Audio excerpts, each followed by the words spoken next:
8টা জাহাজের তথ্য দেওয়া হয়েছে আমাদের বন্দরের পক্ষ থেকে। এই 8টা জাহাজের মধ্যে এলএনজি আছে 5টি জাহাজ, এলপিজির আছে 2টি জাহাজ, আর একটি জাহাজ আছে এমইজি অর্থাৎ পেট্রোলিয়াম জাত যে কেমিক্যাল, যেমন প্লাস্টিক তৈরির যে কাঁচামাল, এই কাঁচামাল নিয়ে এসছে একটি জাহাজ। এগুলো 28 তারিখের পূর্বে, যেহেতু 28 তারিখ থেকে যুদ্ধ শুরু হয়েছে, 28 তারিখের পূর্বে এই জাহাজগুলো হরমুজ প্রণালী পার করেছে। চট্টগ্রাম বন্দরে এই মুহূর্তে যে ধরনের জাহাজগুলো আসে বিভিন্ন ধরনের পণ্য নিয়ে, এই জাহাজগুলো নিয়মিত বন্দরে আসছে, মাল খালাস করে চলে যাচ্ছে, কোথাও কোনো ধরনের প্রতিবন্ধকতা বন্দরে নেই। আমাদের মূল ফোকাসটা হচ্ছে যে আমাদের বন্দরে নিয়মিত জাহাজ আসছে, সেটা বিভিন্ন ধরনের পণ্য নিয়েই আসছে এবং খালাস হয়ে চলে যাচ্ছে, কোথাও কোনো ধরনের প্রতিবন্ধকতা নাই। এই জিনিসটাই আমাদের আজকের মূল ফোকাস।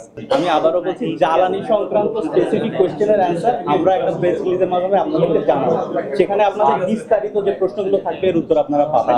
আর এর বাইরে জেনারেল আমাদের আজকের ফোকাসটা হচ্ছে যে বন্দরে সব ধরনেরই জাহাজ আসছে, খালাস হয়ে মাল খালাস করে চলে যাচ্ছে, কোথাও কোনো প্রতিবন্ধকতা বা বাধা নেই। ডিজেল এবং ফার্নেস অন্যান্য তেলের বর্তমান স্টক পজিশন আপনি সংশ্লিষ্ট ডিপার্টমেন্ট অর্থাৎ পেট্রোলিয়াম কর্পোরেশন বা এই সংক্রান্ত বিকাশ পেমেন্টে 10,000 টাকার বেশি অফার। শপিং চলছে তো। জাহাজের যে তথ্যগুলো আমাদের কাছে এই মুহূর্তে নতুন এসেছে 28 তারিখের পূর্বে, যেগুলো স্ট্রেট অফ হরমুজকে পার করে এসেছে, সেই তথ্যগুলো, সেই জাহাজগুলোর তথ্য আমরা এখানে প্রোভাইড করছি। আমাদের চট্টগ্রাম বন্দরে এই মুহূর্তে যে ধরনের জাহাজগুলো আসে বিভিন্ন ধরনের পণ্য নিয়ে, এই জাহাজগুলো নিয়মিত বন্দরে আসছে, মাল খালাস করে চলে যাচ্ছে, কোথাও কোনো ধরনের প্রতিবন্ধকতা বন্দরে নেই। এই বিষয়টাই আপনাদেরকে আজকে আমরা হাইলাইট করতে চাই। এর বাইরে আমাদের কাছে গতকালকে পর্যন্ত যে জাহাজগুলোর তথ্য আছে, যেগুলো জ্বালানি সংক্রান্ত মালামাল নিয়ে এসেছে, যেমন এলএনজি, এলপিজি এ ধরনের মালামাল নিয়ে যে জাহাজগুলো স্ট্রেট অফ হরমুজ পার করে এসেছে, সেগুলোর একটা তথ্য অলরেডি আপনাদের সাথে শেয়ার করা হয়েছে।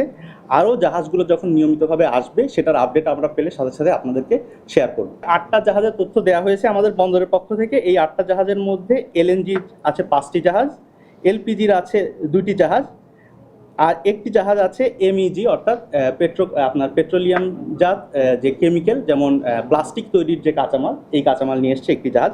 এটা আমাদের গতকালকের তথ্য। এরপরে আমরা আপডেটেড তথ্য আজকে আবার পাবো, পেলে সেটা আপনাদের সাথে আমরা শেয়ার করা হবে। এগুলো 28 তারিখের পূর্বে, যেহেতু 28 তারিখ থেকে যুদ্ধ শুরু হয়েছে, 28 তারিখের পূর্বে এই জাহাজগুলো হরমুজ প্রণালী পার করেছে। তার মানে এগুলো অন দ্য ওয়ে, যে কোনো সময় 2-1টা জাহাজ আছে যেগুলো আগামী কয়েকদিনের মধ্যে আমাদের বন্দরের জলসীমায় এসে প্রবেশ করবে, আর কিছু কিছু জাহাজ ইতিমধ্যে বন্দর জলসীমায় চলে এসেছে। এটা সংশ্লিষ্ট যে শিপিং কোম্পানি যারা এই ইম্পোর্টগুলো করেছে, তারা আপনাদেরকে ব্যাপারে আরো বিস্তারিত বলতে পারবে।